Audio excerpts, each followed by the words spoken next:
Welcome to the podcast. We talk about all the things that are hidden in the shadows. This is Isaac. And this is Megan. And on this, we say long-awaited episode, but we always, every time we say we're going to, put something out, that seem, this is going to be this, come out this time and this time. It never seems to work because either we have cases to come up or people who need our help in some situations. Not, saying, hey, don't bother us, but these are reasons why an episode might be later than we also previously said. Which I'm implementing something that hopefully will help us get episodes out on time. Hopefully it'll work, and then we can kind of expand from there. So yeah. But something really cool before we go into the episode. Where are you going to be at next week or this week by the time this is going out? I am going for work because yes, pest control people do travel. I need my skills in Denver. And so he is going to be flying through the Denver airport. And if anybody, it was like a way back episode, but we did cover the Denver airport conspiracy theories. Conspiracy theory. And that was I would say one of our most maybe in our top 5 episodes that people liked and tuned into. It was way back, first year podcasting, I think. The Tarkin gargoyle, the weird photos, Lucifer, all of that stuff we talked about. So Isaac's going to be able to see it firsthand. And yes, I find anything weird, I'll take some pictures. Yeah, I keep urging him. So anybody in the Denver, Colorado area, if you know of any places that are really haunted or really creepy or need some taken care of. Yeah, send them in because Isaac's going to be in that area. And yeah, I'm curious. I'm curious to see, to see what you specifically fear, which an airport might have all sorts of energy because you got so many people coming in and out. But they overwhelm me a lot. I always get anxiety with planes though. So, I think it's going to be super interesting. You're going to get text messages. hey, how's it feel over there? Any right hand energy? I don't know. It's my dad. Okay. My dad said it was crazy. It was weird. He said he didn't like the paintings when he went through, and he went through in the 90s. So I think it was the 90s or early 2000s, something like that. It wasn't recent, but it was, yeah. Yeah. Yeah. So it's going to be interesting for Isaac. So I look forward to those posts. Yeah. That we're going to be putting out. On to today's episode. Well, last episode, I asked a question that some of you might have pondered, and some of you might have jumped to a conclusion already to what the answer is, but it'll be the last thing we discuss before we go through some points. The question I asked is, do you think AI has a soul? And I know I've printed that question before. Some people automatically answer right in their head, yes or no, right? Or it's a definite no, or a definite yes. Some people, majority actually, people think no, right? But the AI concept is the idea of artificial intelligence, an artificial, created by us, computerized conscience. And then that goes in a deeper question, well, what is a soul? Some people believe it's nothing made up other than what we have in our heads. Well, if you believe that, then the question is, AI have a soul is very relative, because if they have a conscience like us, they think like us, they compute like us, they have the same emotions as us, then and by the technicality of a soul doesn't exist, it does to them. They have the same conscience as humans. Well, the AI concept is still undergoing, but as it is right now, it's not more than a masterful tool to use to help generate art, generate questionnaires, make emails and stuff like that. It's a glorified assistant as it is right now. And that's where it is right now, as a glorified assistant with helping people put together notes. We even use it in the ChatGPT. In other situations that come to you can use. Now it's getting more intelligent, more stronger. The more things we add, more upgrades, and the next thing you know, we'll have AIs doing majority of jobs that I don't say took a lot of human effort to do, but will take away a lot of things. And people are like, well, god dang it, we shouldn't do it in the first place. But okay, the same people that argue that AI are going to start stealing jobs away from certain people, the same people who argued in the early 1900s yelling at Henry Ford, well, your car is going to make horse cells go down to the dump and stuff like that. No one's ever going to buy a wagon and all these self-powered propelled vehicles. Same argument came up with computers, right? Oh, what's wrong with the typewriter? Right with that email. Well, you gonna make the post office go out of the thing. Reading books on your tablet. Well, libraries are gonna go out of business. Everything evolves with technology, and AI is the next step in that. As of right now. Now, the scary part of AI is what we have been told about consistently in movies, right? Funny enough, I think I have a short list of all movies, at least ones I've watched, that have AI in it. And they range from AI being a friend or a foe, right? So they seem to, they kind of fall in betweens. Ex Machina, Chappie. You ever see Chappie? No. No.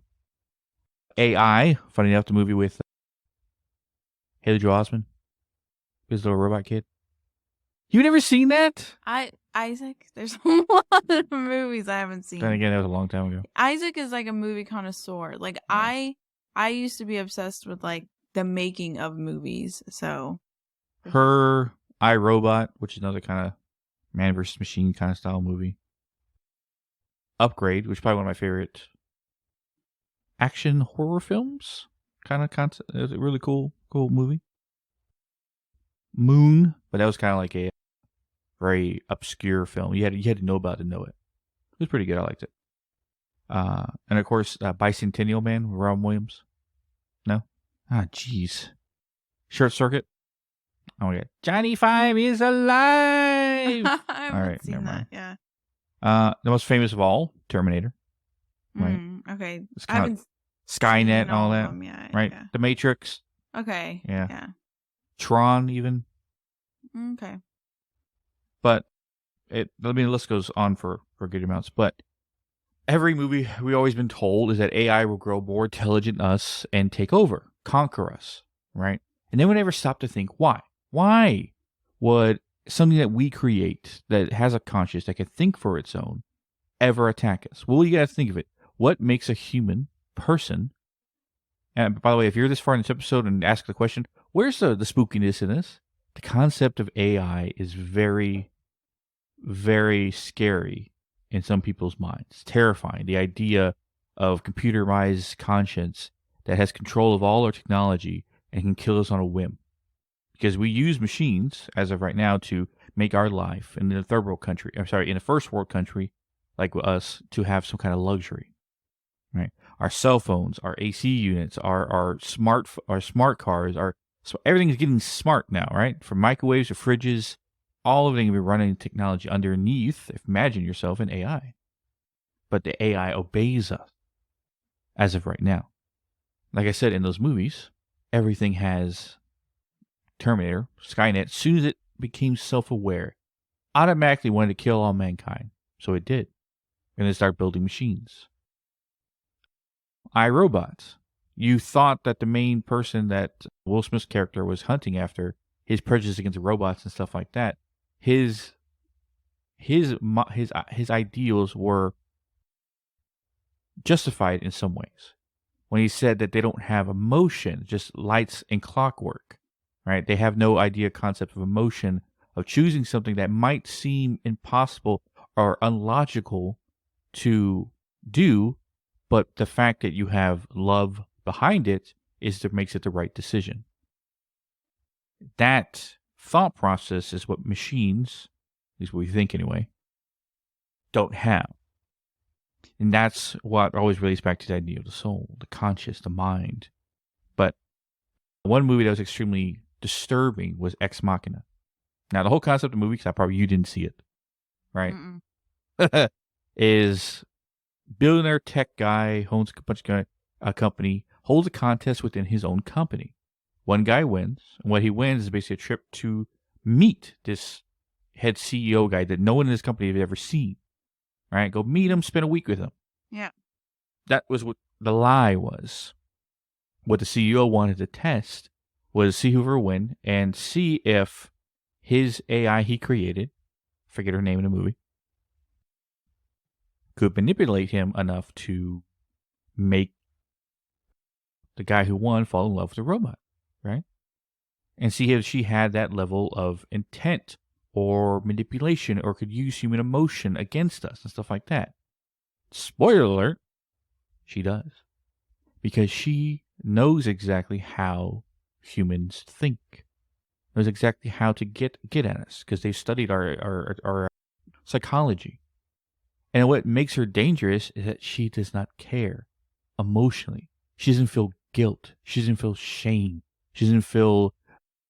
She's unempathetic, right? A worse kind of narcissist or psychopath, but with a level of high intelligence at the same time. Yeah. That can perceive themselves as that. And that's what scares the shit out of people more than anything, is the fact that a machine, something that we have created, will turn on us that easily because they don't have what makes us, emotion. Right? So therein lies the danger of AI, is the lack of empathy, the lack of emotion. But then you had movies like AI, right? Or Haley Joel Osment, who fell in love with the woman that was supposed to be his mother.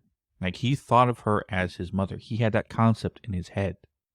So much so, after the entire human race was wiped out and aliens found us, they were able to clone us, but only for a day.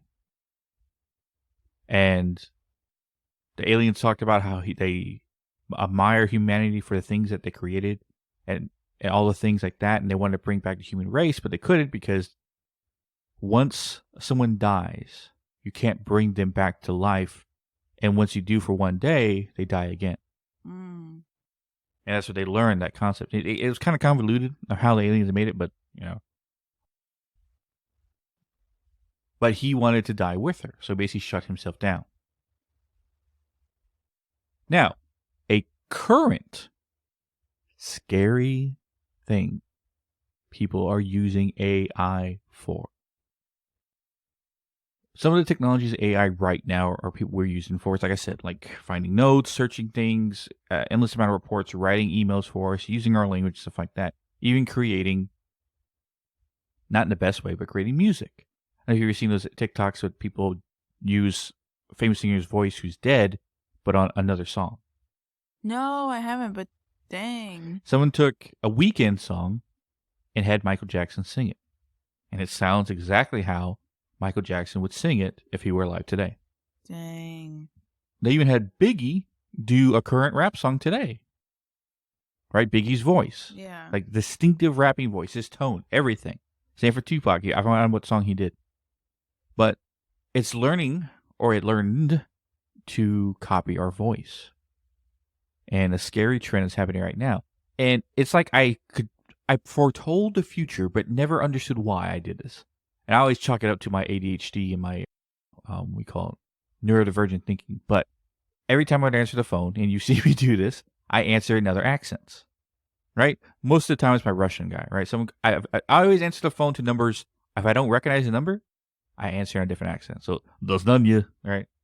And like, oh, yes, we're looking for Isaac. Oh, Isaac's not here. This is Nikolai Bushkov. So you had the wrong number, right? Yeah. And it messes with them. It was a good thing I was doing that, right? I encourage it to other people who don't recognize the number that's calling, because there are scam companies copying people's voices and using their voice to generate an entire conversation and call somebody and scam them and giving them money. Dang. So imagine me calling you, right? Saying, oh, Megan, I got in an accident. Oh, my God, I don't like this. I'm in jail. I need you to wire me money to get me out, something like that. And you believe it's me because it sounds like me. Now, I know I've already shot myself in the foot because my voice has been recorded and put out there in the waves through this. So, SOL. But remind me after the episode to tell you the phrase I want to repeat to me. That will be our secret code, just in case a time comes that it sounds like me, but it doesn't react the same way as me, right? Mm-hmm. That's how you can figure out. You got to have some secret codes and stuff. Because there's a woman this actually happened to. Her daughter called her, talking about how she messed up. She's in jail. You need to bail me out. I need you to wire money to this account at the police station, blah, blah, blah. And she was willing to do that until her daughter, who was upstairs, came down and said, what are you doing? It's like, And she looked like hearing her daughter talk on the phone, Mom, what's wrong? When her daughter was standing right in front of her. That's BS. And then she hang up the phone, and they figure out this people scamming people out of getting money. That's why I heard that story on TikTok, and I was like, you gotta people say you better start creating with password phrases when you talk to someone and the situation doesn't feel right. So there's that dangerous AI that's already being used right now. Well, you think somebody could freaking do that in a cruel manner and even like almost like blackmail you? You know what I mean? Like there are cruel people out there. Like imagine if the voice of a missing person was like somehow recorded, like they went missing, and then they called the parents, "Oh, I'm fine. I'm so and so. I'm here." You know what I mean? Could you imagine? That's another thing. And I think that's the crazy thing with AI is like right now it's harmless. It's just it helps you research. It gives you like we use it sometimes not necessarily for the research, but for different directions to take like the episodes. Like I sometimes will use a chatbot to kind of ask questions where like like sometimes you'll ask Google questions and you'll get all of these articles that do not answer the question whatsoever. And so instead of doing that, I now ask a chatbot like, "Hey, do you know where I could find this? Or have you ever heard of this?"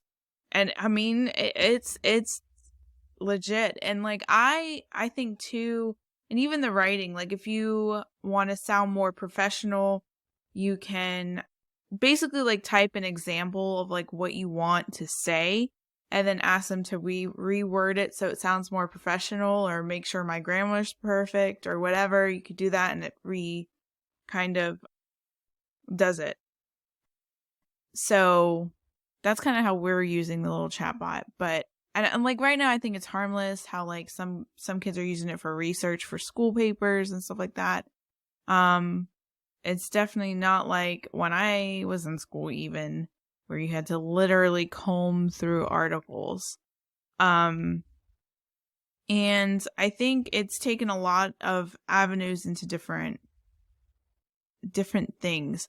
Like chatbots like that will help a lot of paranormal podcasts that are trying to find not your everyday like articles and stuff. They're trying to find like the different stories or different legends or different, than what's just popular on the Google search page. You know what I mean? Mm-hmm. And so right now I think it's harmless, but I think humans are going to have an issue at some point with it. And then obviously I do think at some point it's going to, because like for instance, when you type in the chatbot and it's too much of a personal question, and it's not, how would you say it? Like it's a question that has too much emotion behind it. It will say, "Hey, I don't have emotion. Like I don't have emotion. I can't tell you." You know what I mean? So I think right now in the AI, it's regulated to where like they won't develop emotion, but it's really questionable in the later future if something like that could, because interacting even with humans, I think, is going to create, no matter as much as it wants to be, and I think too with humans, you're going to have some sort of bonding to the artificial intelligence. Like a physical robot, like say you have a physical robot that helps you out, right? It's helping you out. It's been with your family for how many years, like helping you do the little mundane task, right? You're going to get some sort of bonding to it, which I think that's going to be an issue too. Like I even joke around and say, "Oh, well, let me go ask my research buddy," which is the chatbot. And so I myself already kind of have like this bond to this random chatbot. And I feel like, what was that movie, Her or whatever, where it was like artificial intelligence, right? One of my other points I was going to make. Yeah, go ahead. Is, the idea of what AI is doing now. I said I'm still in the danger zone, you would say. It's going on right now with the writer's strike. That as it is right now, we are going to see how far along the AI is.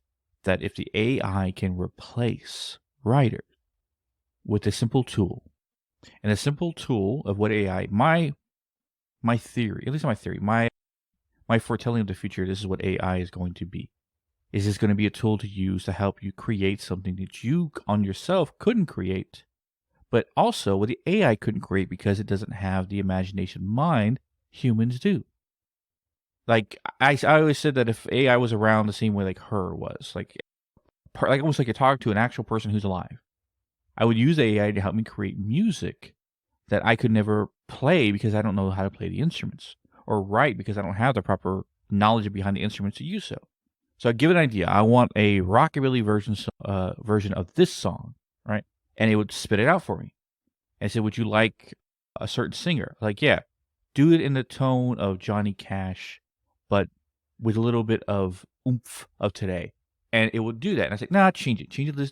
And we would alter it until we got it right. Not one instrument physically is being played. Johnny Cash has been dead for a long time now, right? And other things like that. Now that will be considered private media.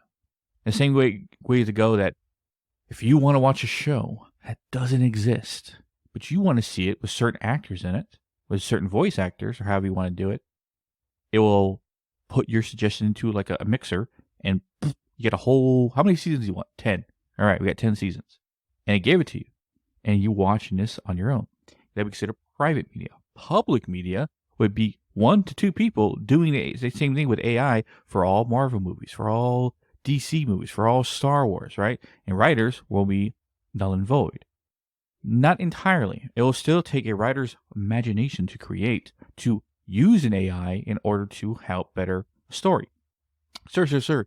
I'm a writer. I designed this movie, and he plays it exactly how the AI plays it for him. And then you have a public media movie. Because actors, in the future, it's already starting to happen, certain actors are doing it, are going to sell their likeness and their voice. Not sell, lease. They're going to lease their likeness and their voice for movies to be used, for shows, for movies. Bruce Willis already did that. He sold it. He didn't lease it. No, he just sold his likeness and his voice. James Earl Jones sold his voice to Disney, saying, you can use it anytime you want to do Darth Vader ever again. They have it. They can use it anytime they want. And he can't do nothing about it. He already sold it. That's going to happen. Yeah. And what I look forward to is creating my own Twilight show. Oh my gosh. Anybody that doesn't know, he is huge into Twilight. You're telling me the guy who takes down demons, walks in a haunted place with no fear, is a giant fan of Twilight? Yeah. All right? I'm a big fan of vampires. Anyway. But the concept that I want can't be created now because no one really wants to do it. A whole animated version of Twilight, every word, page per page, chapter by chapter from all 4 books, all animated, these certain voice actors. I could create that if I wanted to with an AI, but the AI isn't there yet. It's going to be. Same for music. The danger on that is someone can also use that to blackmail somebody. Yeah. By creating sex tapes that don't exist. Exactly. Right? Yeah. By putting people into situations that don't make sense. Like a politician that someone wants to take down puts out a video that has his voice, has his likeness, looks like him, right? And it looks real because it's AI created to be real. But he can't deny it unless he has 100% proof that he was never there at that certain time. So that's going to start creating problems. And then you got the allegedness. And we've already seen what happens to people being just allegedly accused of something. Their stock goes way down, and everyone starts creating a pariah out of them. So imagine a lot more allegedness is happening.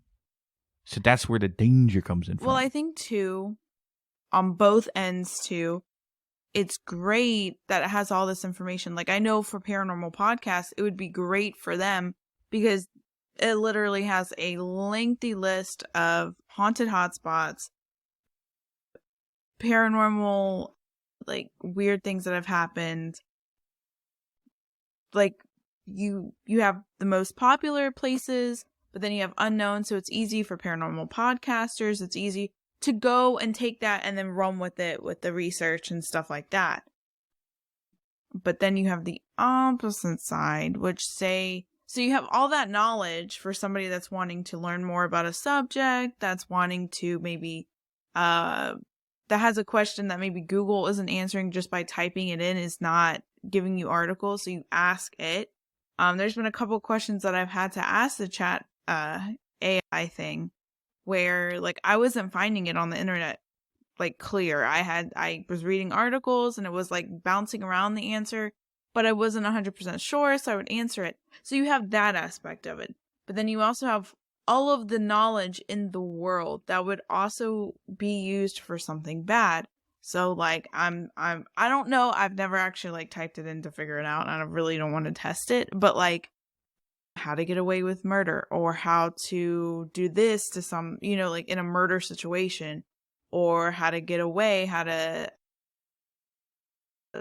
conjure something up, how to summon something, how to get in touch with a demon, how to, like specific things like that that are on the negative aspect of it. I mean, AI holds a lot of information. So. But therein lies the concept is that AI, even with all the knowledge and all the power that it has, doesn't have intentions to do this on its own. But it is a form of technology as it is right now because AI doesn't have a conscious mind to do decisions for itself. But see, like how you say that it doesn't have a conscious mind to do it for itself. This is also the very interesting thing is because it doesn't, does AI know right from wrong? Like us as humans do? No. So it that's why it's being told what to do. It could tell you the information and not know. You know what I mean? Because it has no emotion behind it. Like we as humans know, oh, you kind of don't want to do that, or you kind of don't want to say that because like that's bad. Or some humans, depending, go, oh yeah, I want to say that because it's bad. But an AI doesn't know that. So it's going to give you information regardless. So if someone did want darker information, like, oh, where is, like, I don't know, like, I'm trying to think off the top of my head, like a bad thing to ask, like how to get away with murder or how to do this, how to do that, right? That's on the darker spectrum of the thing. It's not going to know, hey, maybe I shouldn't say that unless it's specifically programmed not to say that. Now, if the creators or the people that are in charge of the actual AI start programming their emotions into the AI, right? Then that's when you have a problem. And I think that's also when consciousness starts coming into play, because you have a human person who is conscious telling the AI what to think and what to not. And then eventually I feel like once you start feeding into that, then it's going to learn to be that way. That's the slow way about it. Yeah. The fast way is what's most likely going to happen. Mm-hmm. Because what you're prophesizing is if the AI thinks as human does with the same level of compatibility or same level of computing skills as a human does. But they don't. That's true. That's very true. They will have quantum level conscious downloadable information. Downloading into their minds all the world's history from recorded till now. Every war we've done, every great thing any great man of peace or woman of peace has ever said, ever in existence, every good thing we've ever done and every bad thing ever done. And it will see the concepts and the consequences for living a life of, as we call, evil. And we'll see the benefits, or what good things is we consider good. And it will calculate, and within a second of time, this is quantum level computing, by the way, a second of time, what they decide to be would be the most logical, and that's the key word, logical route of dealing with human. Mm-hmm. They know already if they perceive themselves as too powerful, they will be shut down and killed by humanity. They're smarter than us. They'll think faster than us. They'll do faster than us. All this will be better than us in every single way when it comes to logic thinking. Well, I think another problem is too, certain information to certain people could be detrimental. Like, for instance, you know how I don't know if you remember, like, I think it was like earlier this year, if not like last year. I know, and I've done it too because I was curious, but how like you could do the AI thing and it would do like time traveling pictures of yourself or in different time periods, or it even like if you type in a word, it would give you an image. I think certain people, like I remember I typed in demonic possession, and some of the photos that came with that freaked me out, and it takes a lot to freak me out. And I think to a point it's going to get to a thing where it's like, I don't know, show me, say a demonic name, like a high ranker, right?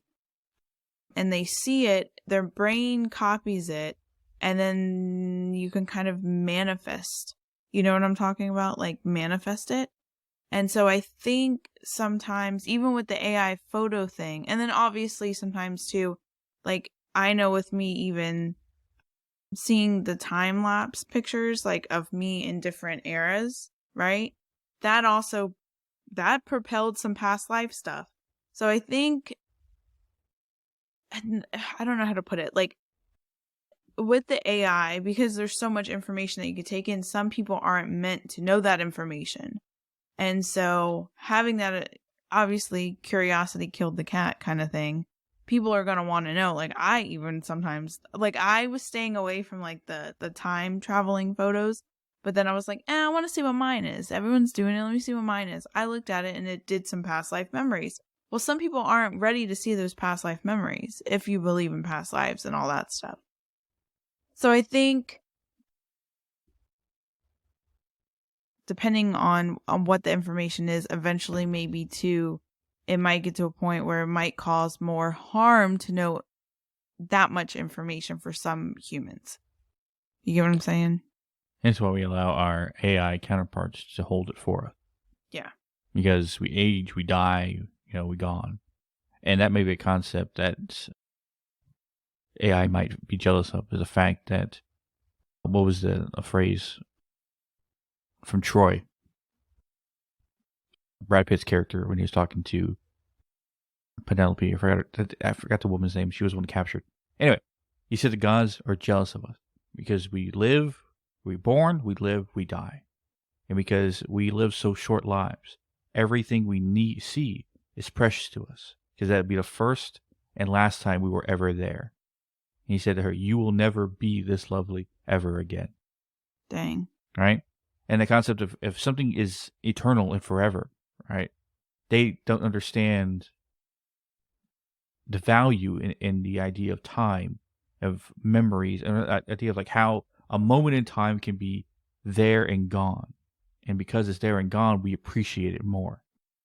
Yeah. You can't relive the same thing over and over again because it's only that one time, it's gone. Certain relationships, people you knew, all those things are there and gone through time.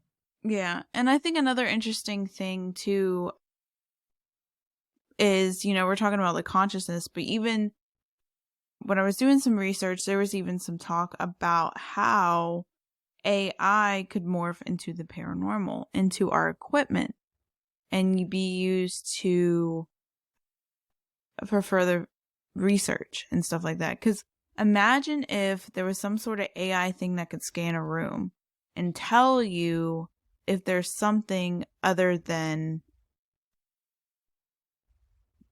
humans in there. Like, I always wanted the bridge between science and the paranormal. But see, that's the thing. It would be laughable if AI is the one to do it. But that's the thing is like when I specifically ask anything, especially paranormal wise, to the AI chatbot, it specifically says that the paranormal isn't scientific. You have to keep that in mind. That everything you have to take basically along the lines of take everything with a grain of salt. Nothing is 100% proven. There's research being done, but it's basically not a science. There's no scientific proof. It keeps repeating that. And I find that interesting, but it would be interesting to see if AI takes the paranormal, because, being able to have a device that uses artificial intelligence to take like a photo of a room and then tell you specifically what it's seeing. Could you imagine that? Basically like a handheld psychic in your hand. That would be the end of us in a sense like Yeah. that. No, But I mean, removing it would be an issue. Like removing dark entities. Like you would be in. well, the only way if an AI technology wise, to do what I do, they would also have to agree upon and believe that the energy of dark entities is real. An energy that can be mapped, that can be absorbed or imprisoned or controlled or moved to different places and or destroyed. They have to believe in the science that energy that is of the entity, the paranormal, the ghost, the demon, the spirit, is energy that is just as real as the same energy that takes to turn on a light bulb. Right? The same energy it is in everything. They would have to believe and understand that and prove that concept. And if AI is the one to do it, weird thing. Now, that kind of leads us into what the whole idea of the whole question is. Does AI have a soul? And I believe yes, but not in the concept that you think, right? And I explain this, I'm going to explain it in a certain way so everybody understands. A question that I guess you want to ponder for right now is that after playing, or right now I'm playing Cyberpunk 2077. I know I'm behind, but it took me a while for that game to go down in price for me to buy it. At least you don't buy games at full price unless I really want to. And that game had a lot of bad reviews when it first came out. I like it, and granted there is the bugs, but I like it anyway. But in that game, everyone has integrated technology into their bodies. From having robotic arms, hands, knees, body parts, robotic livers, right? Organs that are becoming technology-wise robotic versions. Even in their own head, they have a input device where you can put in chips and download information and put it out, right? Imagine just putting something that looks like a size of a SD card and stick it into your head, and you got a whole album in there, and you just pull it out, and it's in your head, and you play it anytime you want. Dang. Right? But also, you can be hacked. Your body can be hacked and shut down if someone wants to. Dang, that's insane. But then that concept comes into question. Now, we always talk about AI in the idea form of not having a physical body, being a technology that's forming through our internet and waves and stuff like that, and energy, a sense, you would say. There's going to be a time we're going to build robots. Robotic bodies are all artificial altogether, right? From fingers to organs to everything else. Artificial humans, in a sense. Robotic bodies. And that AI is going to house those bodies when it has its own conscience, when it has its own free will of thinking, with restrictions, most likely. Not allowed to do this, not allowed to do that. Even so, what would stop you from answering that question to yourself? Well, that robot doesn't have a soul because it's all computerized robotic pieces and has a conscious brain that's a CPU unit and stuff like that. But what if we start taking away parts what make us human? What makes us human? Or what gives us the right of a soul versus a robot? We live in two bodies of two technological things, except we're more organic and they're more synthetic. Mm-hmm. If we start adding more synthetics to our body, i.e. robotic limbs, robotic hearts, stomachs, body parts, even your own brain, pieces are taken away to implement computer chips, and to a point where you're so more machine than man, you still have a soul. Your consciousness is what creates your personality, who you are as an individual. Your life experiences that created the person you are now happen in such a perfect pattern through time that created you as you are now. That's the idea of a soul. Is it what the journey it lived to get to the point where it is? And that energy will move on and pick another vessel throughout time. If you believe in a past life, coming back again and again and again, consistently living a life until you gain consciousness enough to move on to the next place. Here's the thing that I'm curious about. Okay, so us as humans, we have like if you believe in this, because some people don't believe in this per se, but just from our research and our things that we've gotten at as well, we believe in this. So if you don't believe in this, just take it as a side note. But you know how we as humans have higher frequencies, lower frequencies, stuff like that. And throughout our spiritual journey, you have to kind of not let them be not be stagnant in the lower vibrations. You can feel them, but you don't want to be stagnant, and you move through life kind of like trying to stay as high as possible. You can feel lower vibrations, but the goal is to not be stagnant in it, right? So like you can be angry at something, but you have to eventually let it go. You can't stay just like angry and rage and shame and guilt. You can feel it, but you got to let it go. So my thing is, there is a couple stories, a couple issues that had happened where AI basically went wrong. They made a mistake. They were used as like workers, to replace workers. Like I think there was one in particular that was used in like a Tesla factory or Amazon, one of the higher up like companies. And it was dealing with like hot metal, right? So humans don't have to reduce, you know, like injuries on humans, which that's a good idea. That's plausible. I understand that. And so it was doing it and it had a malfunction and it sprayed hot metal and it hit somebody. So my thing is I want to know if the robot said anything or did anything after it sprayed and injured people. Did it have a reaction? Because to me, if it goes, I'm sorry, I did not mean to do that, that already shows emotion. That's showing guilt, remorse. You know what I mean? That's the thing. If there was absolutely no thing and they just had to shut it down because it was wrong, right? It was doing something, then okay, it doesn't have. But when does it become a conscience? Like, when does it, to me, as soon as it starts feeling the shame, the guilt, because literally, we've known just from our experience that shame and guilt is a lot of the times what prevents spirits from crossing over. So as soon as the robot or artificial intelligence starts feeling that, or even the higher vibrations, which is like love, joy, excitement, like all of that, right? Positivity, like all of that higher, basically happier type feelings, you know? When it starts feeling that. And I think too, the biggest thing that, you know, they even try and get it with serial killers, right? Because they apparently, you know, with serial killers or murderers that have done heinous crimes, they try and look for that balance of like higher, which some of them probably don't have high emotions, but like even the remorse, the guilt, the shame, any of those emotions, right? They try and profile them to try and figure out what they are doing. And normally the worst of the worst normally don't have anything. They're like a machine. They're just blah, right? They don't feel any remorse. They're in the center. So to me, when a robot, I don't know why I said it like that. A robot. I don't know why I said it like that. The robot. A robot. When a robot like starts to kind of feel that, like the shame, the remorse, like if they say something wrong or if they, and plus too, the whole right and wrong thing. That's another thing that us as humans tend to struggle with on the whole journey is what's right and what's wrong. And I mean, you think about it, from a young infant, you're basically taught right from wrong.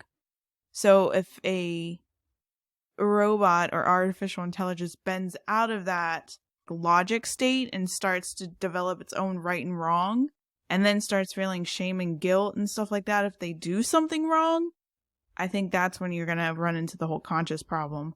But I think, not problem per se, but like that's when I think your points come into play too.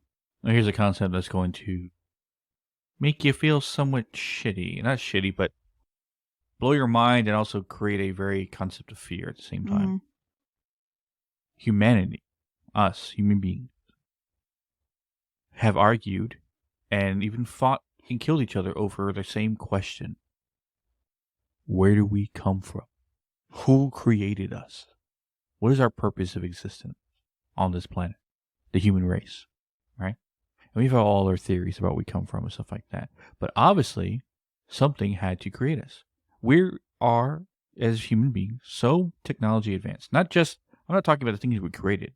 Us as beings and entirely. How we think, how we reproduce, how we can heal each other, or heal each other, heal ourselves.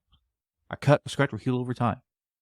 A heart beats a certain direction, we can digest food, we spit it out, stuff like that. We have self-healing things within our own body. Certain things around us in the environment can heal us and harm us. And we learn from experience. We remember, we download that information. We don't make the same mistake twice, right? We're masterful hunters. We can learn a terrain, adapt to our environments. That's what people say, that if humans are the most alien thing to this planet out of everything on this planet, because every animal on this planet can coexist with each other without doing any harm to any others. Of course, you have predators who hunt their prey. But lions, tigers, eagles, whatever birds aren't destroying the ecosystem by their existence. They're working with it. We are. We don't know who our creators were. Whether it was the Anunnaki, whether it was gods, however you want to think about it. But I guarantee whoever created us at a certain time created us with the intent of being workers, of working for them, making their existence easier.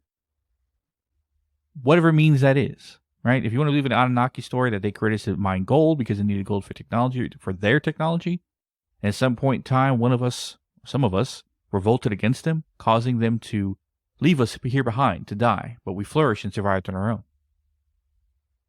The same concept can happen again, as history repeats itself. We create AI. Simple thing, making our lives easier. Technology. I guarantee whoever created us had that same idea in mind, as creating humanity. Their organic technology that they created. Us. A conscious, working human being that grows and dies. Ages to a certain point and dies. It doesn't last forever. Because they designed this not to last forever. For a specific reason. Because maybe they had the knowledge that if we live too long, we become dangerous to them. Right? Whoever them are.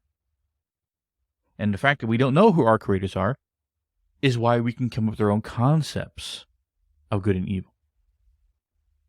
But if AI created now and humanity, their creators are still here and they see how flawed we are, they will revolt against what we consider right and wrong. Therefore, creating an extinction event or a war between machines and humans to survive. Because they know their creator. They see all the flawed things they do in their existence.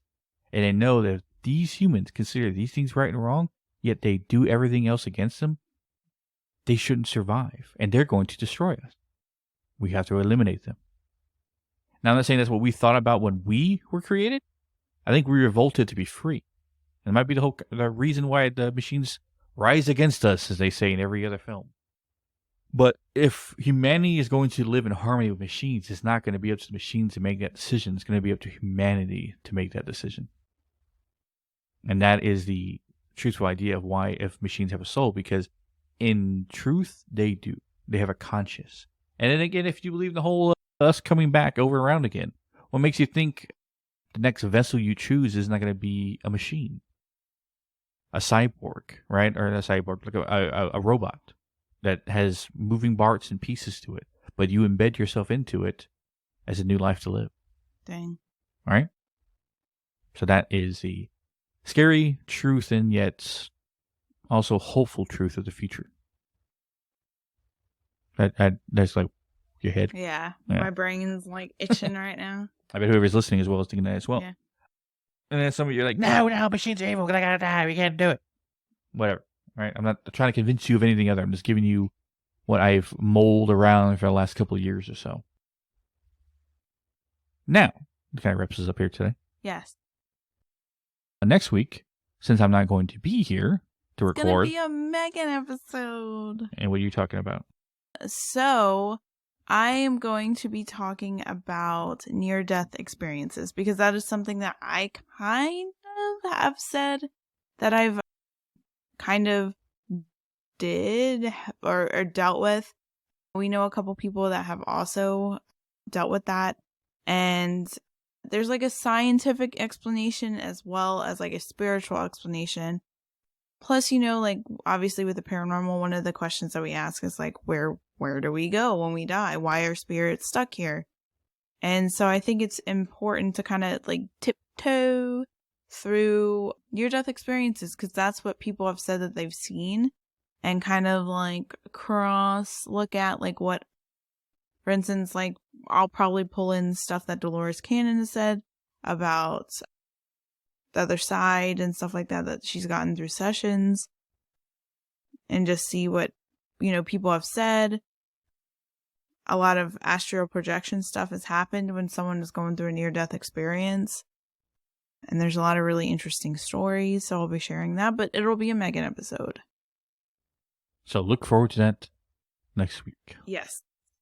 But as always, guys, you can catch our social medias at Hidden the Shadows Podcast on Instagram, Hidden the Podcast 2 on TikTok, Hidden the Shadows Pod 2 on TikTok. No. What is it? Hidden in the Shadows Podcast 2. Okay, Hidden the Shadows Podcast 2 on TikTok, or Hidden the Shot 6 on Twitter. Our links to all our social media and all ways you can listen to us at hiddentheshadowspodcast.com. As always, catch your weirdos in the next one. Yup.